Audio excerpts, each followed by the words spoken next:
হ্যাঁ, আমার জামাতবাসীর কাছেই একটাই কথা যে আপনারা যেভাবে চাইছেন আমি সেভাবেই আপনাদের জায়গাটা ছেড়ে দিছি। আপনাদের সাথে তো আমি শত্রুতাও করি নাই আর কিংবা কোনো ঝগড়াঝাটিও করি নাই। আমি চেষ্টা করছি আইনের মাধ্যমে আপনাদের সাথে কথা বলার। কিন্তু আপনারা যেহেতু আপনাদেরটাই রাখলেন আমার কোনো আপত্তি নেই। আমরা তো ছেড়ে দিছি। লালমনিরহাটের হাতীবান্ধা উপজেলার বড়খাতা ইউনিয়নের পশ্চিম সারুডুবি এলাকার পশ্চিম সারুডুবি ফকিরটারি পুরাতন জামে মসজিদ ঈদগাহ মাঠের বাউন্ডারি ওয়ালের নির্মাণ কাজ বন্ধ করে দেওয়া ও মসজিদের মুসল্লিকে মারধরের অভিযোগ তুলে দেলোয়ার হোসেন ও তার ছেলে ফজলে রাব্বির বিরুদ্ধে মামলা করেন ওই এলাকার রমজান আলী। তবে এবার দেলোয়ার হোসেনের ছেলে ফজলে রাব্বি বলেন, মসজিদে যে ঈদগাহ মাঠ রয়েছে সেটি নিয়ে তার পরিবারের কোনো আপত্তি নেই। মসজিদ কমিটির যেটা ভালো মনে করেন সেভাবেই ওই ওয়াল নির্মাণ করুক। তবে রমজান আলীর সঙ্গে তাদের ব্যক্তিগত শত্রুতা থাকার কারণে তিনি মিথ্যা মামলা করেছেন। তিনি এই মামলা থেকে প্রতিকার চান। হ্যাঁ, আমার জামাতবাসীর কাছেই একটাই কথা যে আপনারা যেভাবে চাইছেন আমি সেভাবেই আপনাদের জায়গাটা ছেড়ে দিছি। আপনাদের সাথে তো আমি শত্রুতাও করি নাই আর কিংবা কোনো ঝগড়াঝাটিও করি নাই।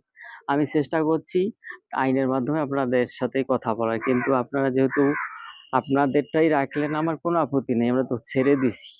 এখন রমজান ভাইজানের বিষয়টা একটা আমাদের পারিবারিক বিষয়।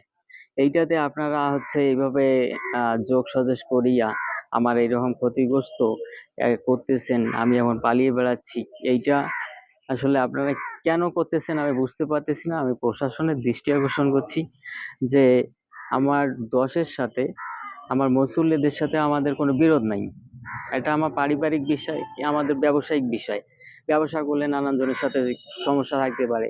তার এইটাকে কেন্দ্র করিয়া ১০ যদি এখন না এসে ধরে যে ১০ এর কাজে আমি বাধা দিছি, এটা মোটেও সত্য না।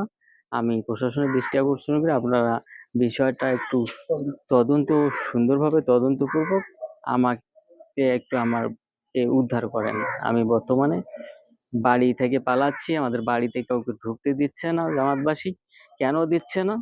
সেটাও আপনারা একটু দেখেন। আমরা তো তাদের কাছে কোনো অপরাধ করিনি।